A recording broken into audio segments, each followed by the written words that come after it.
오늘 보실 말씀은 구약성경 396면에 사사기 19장 22절부터 30절 말씀까지를 제가 한 절 읽고 여러분은 한 절 읽고 교도가 맺도록 하겠습니다. 그들이 마음을 즐겁게 할 때에 그 성읍의 불량배들이 그 집을 애워싸고 문을 두들기며 집주인 노인에게 말하여 이르되 내 집에 들어온 사람을 끌어내라 우리가 그와 관계하리라 하니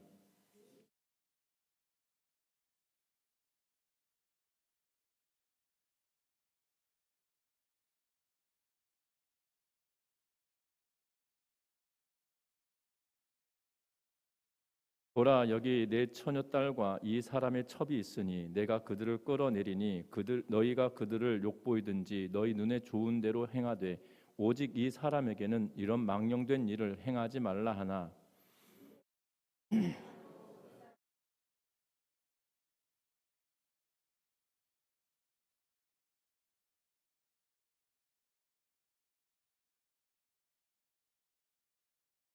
동틀 때에 여인이 자기의 주인이 있는 그 사람의 집 문에 이르러 엎드려져 밟기까지 거기 엎드러져 있더라.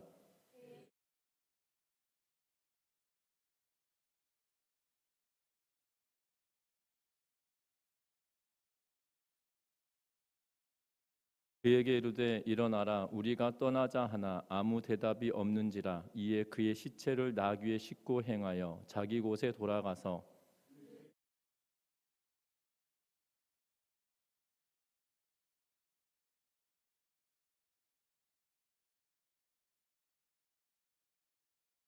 그것을 보는 자가 다 이르되 이스라엘 자손이 애굽 땅에서 올라온 날부터 오늘까지 이런 일은 일어나지도 아니하였고 보지도 못하였도다. 이 일을 행하고 상의한 후에 말하자 하니라. 아멘. 우리 서로 인사 나누고 말씀 나누겠습니다. 사랑하고 축복합니다.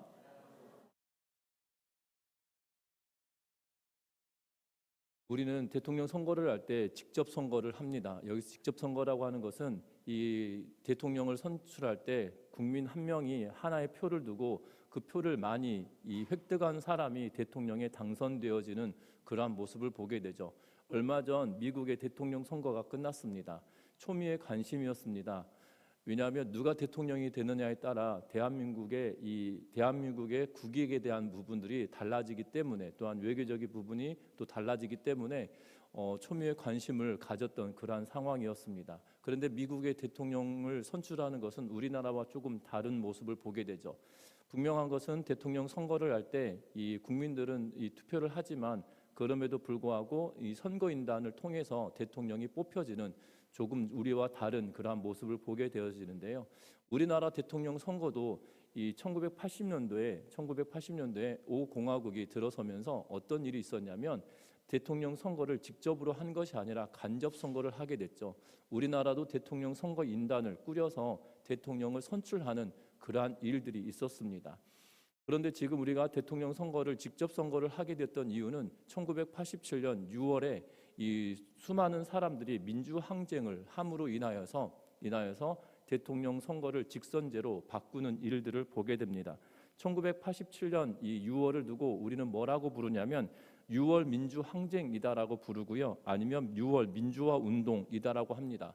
때로는 6월 10일 60 항쟁이다라고 말하기도 하는데요. 최근에는 6월 항쟁이다라는 단어로 많이 일축되어지고 있는 그러한 모습을 봅니다.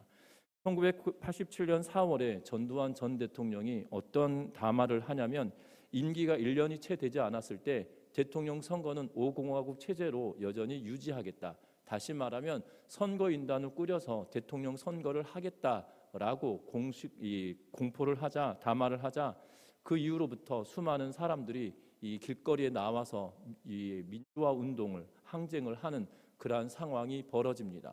그런데 이 민주화 운동이 벌어지게 되었던 이 결정적인 시작점이 되었던 것은 그해 1987년 1월에 있었던 박종철 고문치사 사건 때문인데요. 이 당시 기사 제목이 이거였습니다. 탁친이 억하고 죽었다라는 기사 제목이었거든요. 이 경찰이 이 박종철 학생을 데려다 연행하여서 이 박종훈이라고 하는 사람의 행방을 찾기 위해서 그를 불러다가 참고인 조사를 하게 됐는데 중요한 것은 이 책상을 탁 쳤더니 이 박종철이 이 놀래서 심장마비가 되어서 억하고 죽었다라는 기사의 내용이었는데, 실제로 부검하였더니 엄청난 고문을 하여서 고문으로 인하여 죽음을 당하게 되었다는 거죠. 이 일로 인하여 수많은 사람들이 길거리에 나서게 되었던 계기가 됐던 그러한 사건입니다. 그래서 1987년에 관한 이야기를 하면 박종철 고문치사 사건에 대해서 빠지지 않는 그러한 모습을 보게 됩니다. 오늘 성경에서도 참으로 안타까운 그러한 사건이 기록되어져 있습니다. 특별히 이 오늘 사건으로 말미암아 끔찍한 전쟁이 이 시작되어지는 서막을 열게 되어지는데요.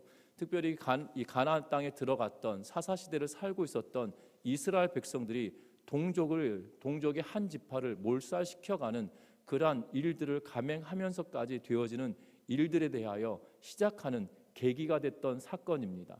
비록 박종철 고문치사 사건으로 인하여 이 나라는 민주화 운동이 되어지고 대통령 선거를 간접 선거에서 직접 선거로 바꾸는 이 변화를 일으켰다라면, 이 오늘 성경에 등장하고 있는 한 여인의 죽음은 정말 민족이 비참한 상황으로 내몰리는 그러한 시작이 되어졌다라는 사실이죠.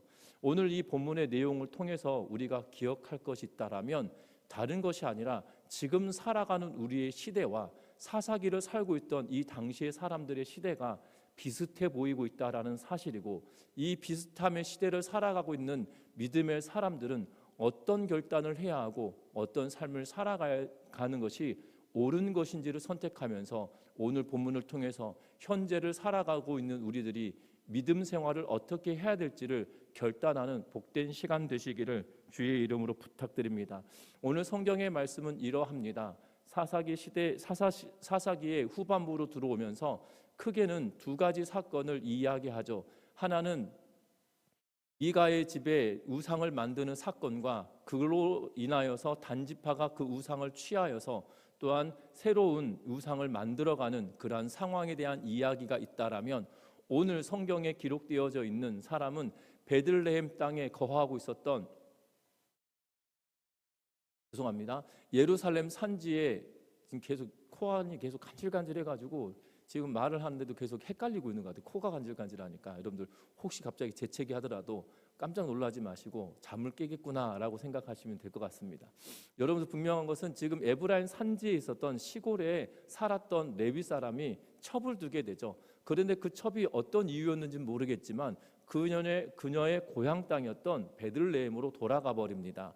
그리고 베들레헴에 가서 그 레위 사람이 첩을 다시 데리고 에브라임 산지로 가려고 하고 있는데, 밤늦게 이 해질녘에 출발하여서 꽤 되는 거리를 걸어왔음에도 불구하고 기브아라고 하는 지역에 들어가 머물고자 하지만 그를 청하여 주는 사람이 없었다가 한 노인이 에브라임 산지에서 지금 기브아로 건너와서 살고 있는 한 노인이 그를 초청하여서 그 집에 머물게 되어지는 그러한 일들을 보게 되죠. 그래서 그 집에 머물게 됩니다. 그러면서 오늘 22절 말씀은 뭐라고 이야기하냐면 그들이 마음을 즐겁게 할 때에 라고 하면서 이 초청을 한 노인과 초대받아 들어온 기거하기 위하여 들어왔던 레위 사람과 한 종과 이 첩이 그들이 즐겁게 그 집에 거하고 있는 그러한 모습을 보게 된다는 겁니다. 그런데 더 놀라운 것은 그 집에 더 무서운 일들이 벌어지기 시작하고 있다는 거죠.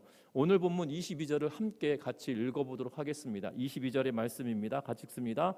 그들이 마음을 즐겁게 할 때에 그 성읍의 불량배들이 그 집을 에워싸고 문을 두들기며 집주인 노인에게 말하여 이르되 내 집에 들어온 사람을 끌어내라. 우리가 그와 관계하리라 하니. 아멘. 레위 사람에 대한 노인의 환대로 말미암아 즐겁게 시간을 보내고 있던 그때에 이 성읍에, 다시 말하면 기브온 땅에 살고 있었던 사람들 가운데 불량배들로 인하여서 파국으로 치닫고 있는 그러한 모습을 보게 되죠. 오늘 성경의 말씀에 보니까 성읍의 남자들, 특별히 불량배라고 번역하고 있는 그러한 단어가 있는데요. 이 불량배들이라고 하는 단어는 이 베리알의 아들들이다라는 표현을 쓰면서, 베리알의 아들들이란 말은 이 결국 우상 숭배를 하는 자들이라는 의미로 사용되어지는 그러한 단어이기도 하고 무가치한 자들이다라는 의미로 사용되어지기도 합니다. 그들이 집을 에워싸고 난동을 부리고 있는 것을 보게 되죠. 그 이유는 다른 이유가 아닙니다. 오늘 성경에 보니까 내 집에 들어온 사람을 끌어내라, 우리가 그와 관계하리라 라고 말하고 있는 것을 보게 되는데, 여기서 관계하리라라고 번역되어져 있는 단어는 성관계에 관한 단어를 이야기하고 있는 그러한 모습을 보게 되죠. 다시 말하면 지금 이 노인의 집에 머물고 있는 이 레위 사람을 끌어내라, 우리가 그와 성관계를 하겠다라는 말로 이야기하고 있는 그러한 모습을 보게 되죠. 여러분들 지금 이 상황을 보면 창세기 19장에 기록되어져 있는 롯의 집에 방문하였던 천사들에 관한 이야기와 동일한 것처럼 보여집니다. 성문에 있었던 아브라함의 조카 롯이 어떤 일을 합니까? 그 성으로 들어오고 있는 두 천사를 맞아들이게 되어지죠. 그리고 그들을 집으로 데려다가 편안하게 먹을 것과 마실 것을 주고 있는 그러한 모습을 봅니다. 그때 소돔 사람들이 그 집에 찾아와 그 둘을 끌어내라, 우리가 관계하겠다라고 하는 내용이 창세기 19장 4절부터 8절 말씀까지 기록되어져 있는 그러한 모습을 보게 됩니다. 소돔 성읍과 유사한 상황이 지금 이 기브온 땅에 벌어지고 있는 그러한 모습이다라는 사실이죠. 결국 그들에게 되어졌던 일들은 무엇입니까? 결국 심판만 있었다라고 창세기 20장에 기록되어져 있는 그러한 모습을 봅니다. 분명한 것은 그들이 심판을 당하였던 그 사건이 지금 엇비슷하게 기브온에도 일어나고 있는 그러한 모습을 보게 되죠. 그러면서 이 노인은 뭐라고 이야기합니까? 오늘 23절 말씀 같이 한번 읽어봅니다. 이 집주인 그 사람이 그들에게로 나와서 이르되, 아니라 내 형제들아 청하노니 이 같은 악행을 저지르지 말라. 이 사람이 내 집에 들어왔으니 이런 망령된 일을 행하지 말라. 아멘. 오늘 성경에 보니까 이 기브온 사람들에게 뭐라고 이야기하냐면 악행을 저지르지 말라라고 23절 말씀에 이야기하고 있는 것을 보게 되죠. 그 집에 방문하고 있는 손님을 보호하겠다라는 의미로 보여지지만, 분명한 것은 그 이후에 따라오는 24절 말씀도 같이 한번 읽어봅니다. 보라, 여기 내 처녀딸과 이 사람의 첩이 있은즉 내가 그들을 끌어내리니 너희가 그들을 욕보이든지 너희 눈에 좋은 대로 행하되 오직 이 사람에게는 이런 망령된 일을 행하지 말라 하니, 오늘 성경의 말씀에 보니까 지금 그 집에 방문하였던 모든 사람들, 레위 사람과 그와 함께 동행하고 있던 시종과 그리고 그와 함께 있었던 첩을 보호하기 위한 목적이 아니라 어떤 의미로 하고 있냐면 이 사람, 레위 사람만을 보호하겠다라는 의미로 지금 23절을 말하고 있는 그러한 모습을 보게 되죠. 불량배들의 계획은 망령된 일이다라고 그가 지칭하였고, 그래서 망령된 일을 행하지 말라, 악행을 행하지 말라, 그리고 망령된 일을 행하지 말라라고 하면서 말하고 있는 그러한 모습을 보게 됩니다. 여기서 망령되다라는 표현, 번역되어져 있는 단어는 어떤 의미로 사용되어지고 있냐면 하나님을 거스르는 교만에 관한 이야기를 할 때 이 망령되다라는 표현을 쓰고 있습니다. 때로는 우매한 행동을 할 때 이 망령되다라는 표현을 쓰고 있고, 또한 포악한 행위를 할 때 망령되다라고 기록하고 있는 그러한 모습을 보게 되죠. 결국 어떤 의미냐면 하나님을 거스리는 교만 때문에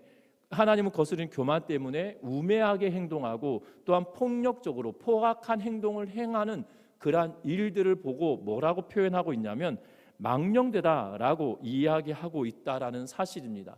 그런데 이 망령되다라는 표현을 쓰고 있는 성경의 다른 예들을 살펴보면 어떻게 이야기하고 있냐면, 본문에 이 창세기 34장에 기록되어져 있는 창세기 34장 7절에 기록되어져 있는 사건이 어떤 사건이냐면, 세겜에 마실 나갔던 디나가 강간당하는 사건을 두고 망령된 일이다라고 표현해 놓고 있는 것을 보게 됩니다.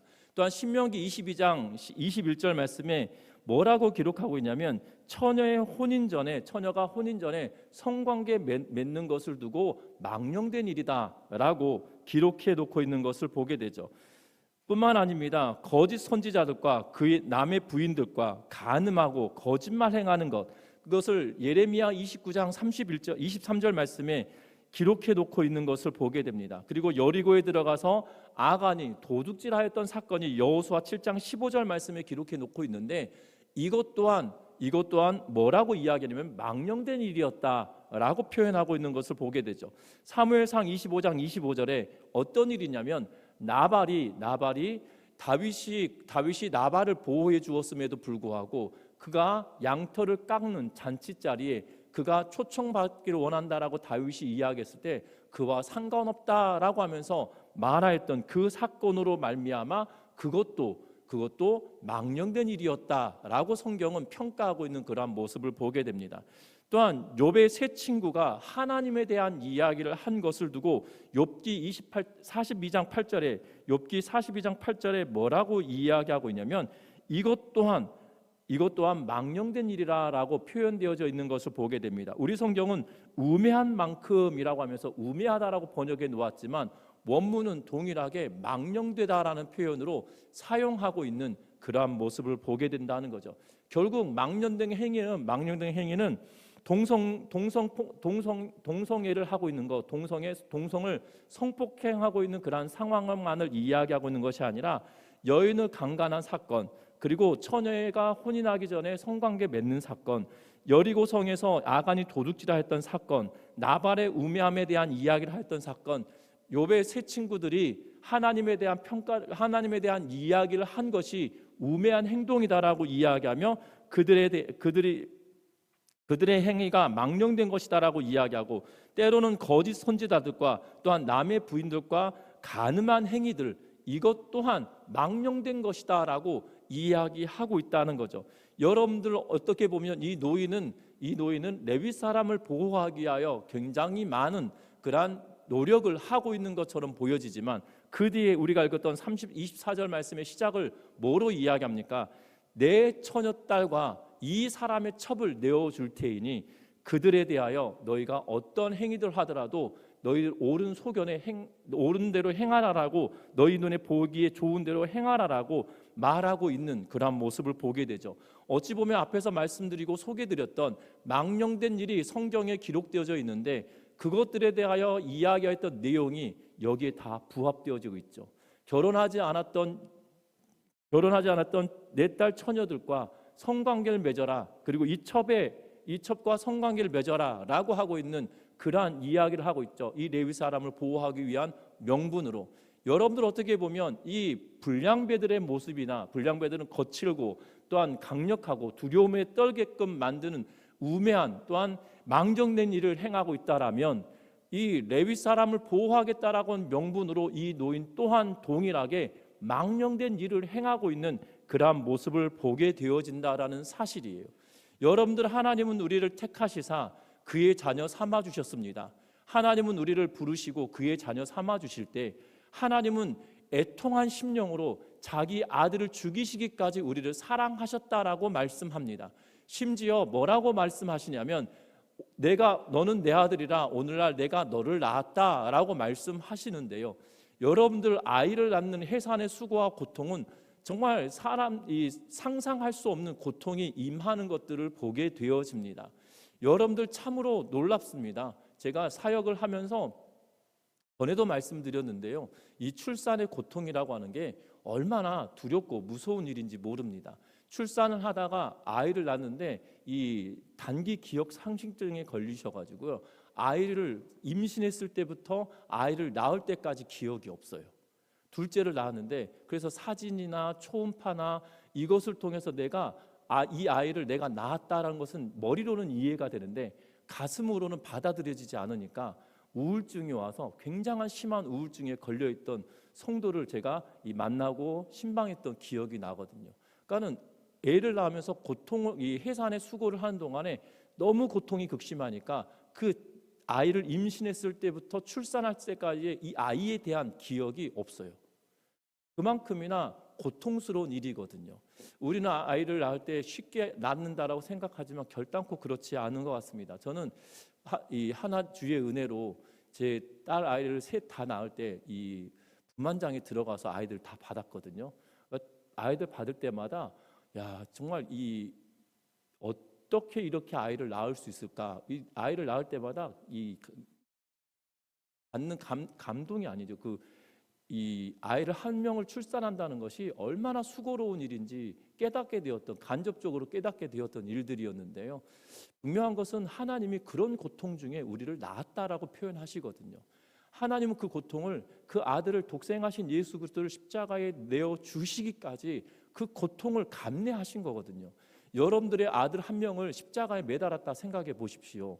그것도 나와 전혀 상관없는, 아니 버려도 상관없는 이웃집 아이를 살리겠다고 내 아들을 죽인다는 게 여러분들 가능한 일일까요? 여러분, 그런 고통이 하나님 마음에도 있었다라는 사실이에요. 그럼에도 불구하고 그 사랑을 우리에게 베풀어 주셔서 우리로 하여금 우리에게 뭐라고 말씀하시냐면 내가 거룩하니 너희도 거룩하라 라고 말씀하고 계십니다.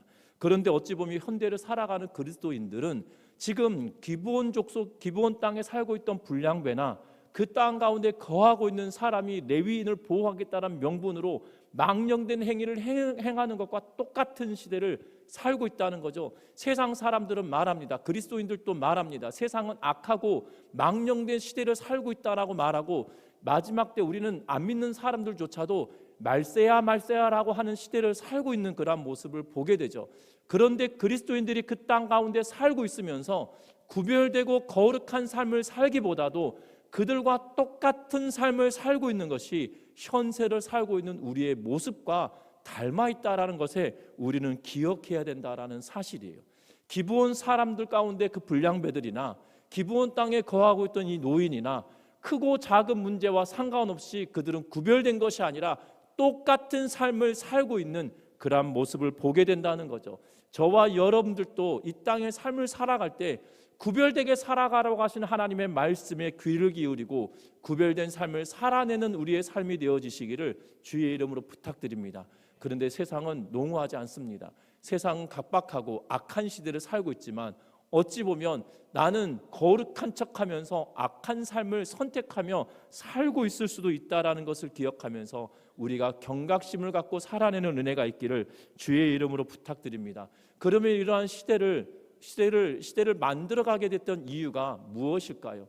여러분들 오늘 성경 말씀해 보면 26절 말씀 같이 한번 읽어봅니다. 25절 말씀을 같이 한번 읽어봅니다. 무리가 듣지 아니하므로 그 사람이 자기 첩을 잡아 그들에게 밖으로 끌어내매 그들이 그 여자와 관계하였고 밤새도록 그 여자를 능욕하다가 세명 미명에 놓은지라. 26절도 있습니다. 동틀 때에 여인이 자기 주인이 있는 그 사람 집 문에 이르러 엎드러져 밟기까지 거기 엎드러져 있더라. 아멘. 오늘 성경의 말씀에 보니까 어떻습니까? 그 첩을 레위인이 붙들어서 그 사람들에게 내어줍니다. 그런데 밤새도록 능욕했다라고 표현을 하고 있죠. 그리고 그 다음에 동틀 때의 여인에 대한 이야기를 하고 있는 그러한 모습을 보게 됩니다. 여러분들, 중요한 것은 오늘 성경을 보면 이 기록되어져 있지 않은 상황을 우리가 유추할 수 있죠. 두 가지 사실을 유추할 수 있는데요. 이 레위인이 그 첩을 내어줄 때 이 레위인에 대한 강팍한 마음을 볼 수 있죠. 자기 살겠다고 그의 첩을 내어 던지고 있는 그러한 모습을 보게 됩니다. 그 주인을 초청했던 이 노인의 딸들이 아니라 자신의 아내이고 첩이잖아요. 그 첩을 내어주고 있죠. 또 하나 기록되지 않았던 것을 유추할 수 있는데 뭐냐면 기브아 사람들이 침묵하고 있다라는 거죠. 여러분들, 기브아 사람들은 베냐민 지파의 땅이에요. 다시 말하면 베냐민 지파의 사람들이 살고 있던 땅이 이 기브아 땅입니다. 그런데 기브아 땅에 하나님의 백성들이 살고 있는 거잖아요. 베냐민 지파의 사람들이 살고 있으니까. 그런데 그 불량자들의 말 때문에 숨죽여서 쥐죽은 듯이 아무런 반응을 하지 않고 침묵하며 묵인하고 있는 그러한 모습을 보게 되죠. 그게 어느 때까지입니까? 밤새도록입니다. 여러분들, 이 사람들이 소란을 일으킬 때 한두 명 온 걸로 여겨지면 큰 오산입니다. 오늘 성경에 보면 뭐라고 이야기하냐면 그 성읍의 불량배들이라고 이야기하면서 복수의 숫자를 쓰고 있는 그러한 모습을 보게 됩니다. 여러분들, 한두 명을 표현할 때 히브리 단어들은 한 명이면 정확하게 한 명이다라고 단수를 쓰고요. 복수를 쓸 때 두 명이 딱 두 짝을 이루어서 다니는 것은 딱 그것에 맞는 단어를 씁니다. 여기서는 셋 이상의 사람들을 이야기할 때 쓰는 그러한 표현들로 가득하고 있는 그러한 모습을 보게 되죠. 수많은 사람들이 몰려와 있다라는 거예요. 적지 않은 인원이 몰려와 있다라는 사실입니다. 여러분들 앞에서도 말씀드렸던 것처럼 소돔과 고모라 성에 대한 기록이 창세기 19장에 기록되어 있는 것과 지금 오늘 사사기 19장에 기록되어져 있는 내용이 비슷하게 오버랩되어지고 있는, 겹쳐봤을 때 같아 보이는 모습이 보이죠. 19장에 창세기 19장도 다수의 사람이었고요. 그래서 다수의 사람들이었고 여기서도 다수의 사람으로 우리는 비춰볼 수 있는데 그 소란함이 적지 않습니다. 여러분들 과거에는 함진아비라고 있었죠. 요새는 함진애비가 없습니다. 제가 결혼할 때도 함을 그 처가에 함을 지고 갔던 사람이었고 제가 들고 갔던 것 같아요. 들고 갔는데 뭐 대단한 것이 있던 게 아니니까 그냥 뭐 대단한 것이 있던 것이 아니니까 그냥 인사차 갔던 기억이 납니다. 그러니까 그날을 뭐 함을 가지고 간다 뭐 이런 의미보다 그냥 여러 가지 상황들을 인사차 갔던 기억밖에 없거든요. 과거에는 함진애비들이 있었습니다. 그래서 동네에 그 함이 들어오는 날이면 저 어렸을 때 중고등학교 다닐 때 저희 동네에 함 사세요 하면서 이렇게 막 큰 소리를 치면서 왔던 기억이 나거든요. 그때만 해도 80년대 중후반이니까 함 사세요 하면서 팔았던 인물들이 있습니다. 그 함진애비들의 소리가 온 동네를 시끄럽게 쩌렁쩌렁 울리게 하고 동네 사람들이 다 나와가지고 아, 저 집에 결혼식 있나 보다라고 온 동네 사람들이 알게 만들었죠. 여러분들 함진애비 올 때 수십 명씩 왔습니까? 아니거든요. 한 대여섯 명 오는데도 온 동네가 시끄럽습니다. 여러분들 분명한 것은 대여섯 명 와서 시끄럽게 소란을 일으킬 때 온 동네가 소란스러울리만큼 시끄러운데요. 지금 레위 사람이 묵고 있는 이 노인의 집 앞에 소란이 벌어졌는데 기브아 사람들이 침묵하고 있다는 거죠. 그 죄악에 대하여 그 누구도 만류하지 않고 그 죄악에 대하여 그 어떠한 말도 하지 않고 있는 모습을 보게 된다는 겁니다. 도리어 이 죄악에 기름 붓듯이 레위인이라고 하는 사람이 그의 첩을 내던지고 있는 그러한 모습을 보게 되죠. 기브아 사람들의 침묵과 믿는 자들의 침묵과 또한 종교 지도자의 악행이 그 가운데 악을 더 악하게 만들어가고 있는 시대를 이끌어내고 있다라는 사실입니다. 여러분들 간혹 방송에 이 시사 심층 프로그램을 통해서 보면 개신교회다라고 불려지는 이단들에 대한 이야기가 나올 때마다 참으로 안타까운 모습을 보게 됩니다.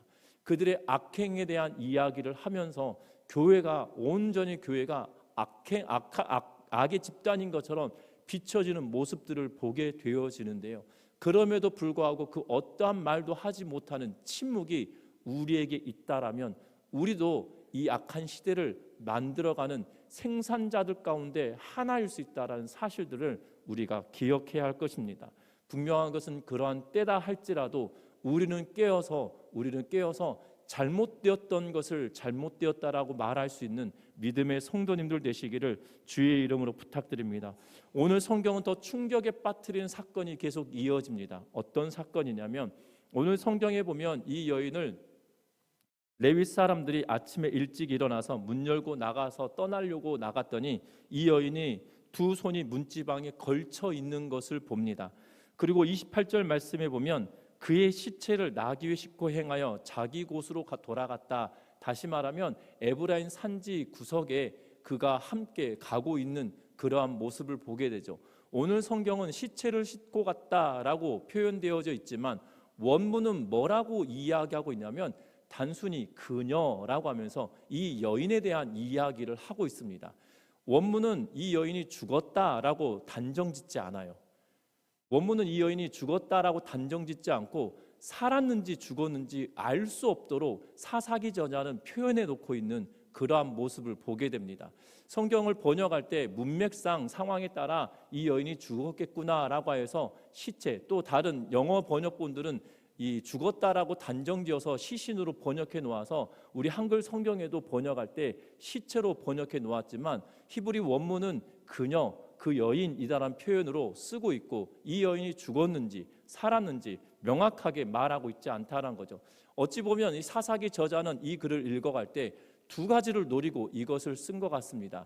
무엇을 노리고 썼냐면 이 기브아 사람들이, 기브아 불량배들의 참혹함을 이야기하고 있는 것을 연상하게 만들고 있고, 또 하나는 이 레위 사람의 참혹함을 말하고 있는 것을 보게 되는데, 이 여인이 죽지 않았다라면 어떻게 되는 거예요? 토막을 내는데 죽지 않았던 여인을 토막내고 있는 레위 사람의 모습을 우리는 유추할 수 있겠죠. 무시무시한 일입니다. 여러분들, 그런데 오늘 성경에 보니까 29절 같이 한번 읽어보는데요. 29절 같이 읽습니다. 그 집에 이르러서는 칼을 가지고 자기 첩의 시체를 거두어 그 마디를 찍어 12덩이에 나누고 그것을 이스라엘 사람의 두루 보내매.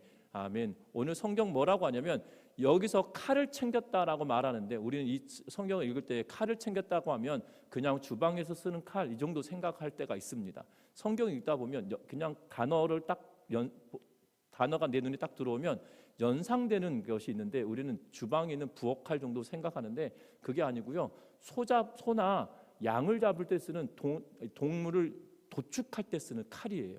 그러니까 도축할 때 쓰는 칼이 여러분들 부엌칼로 도축하기가 쉽지 않습니다. 뭐 닭을 잡거나 오리를 잡을 때나 부엌칼로 멱을 따고 도축할 수 있겠지만, 여러분들 양을 잡는다, 소를 잡는다 생각해 보십시오. 부엌칼로 하면 큰일 납니다.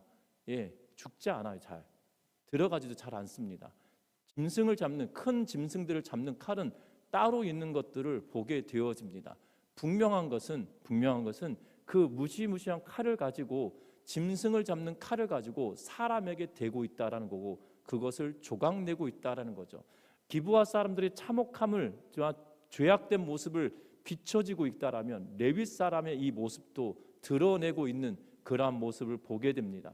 여러분들, 이스라엘 백성들을 불러 모을 때 짐승의 각을 떠서 보내는 일들은 있었습니다.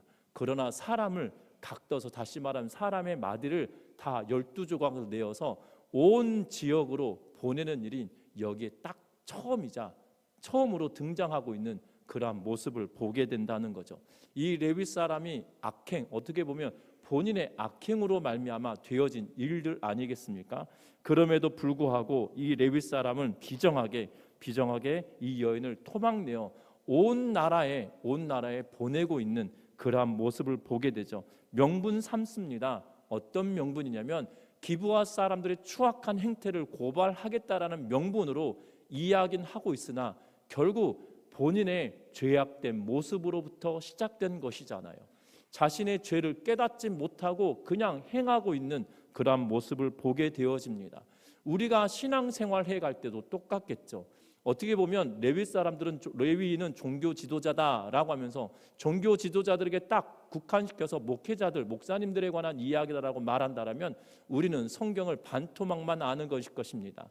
베드로전서에 분명하게 말합니다. 우리를 두고 뭐라고 이야기하냐면 왕 같은 제사장들이다라고 말하고 있죠. 성도 한 명 한 명이 그리스도를 믿음으로 말미암아 왕 같은 제사장들이 되었다라고 성경은 분명하게 이야기하고 있다라는 사실이에요.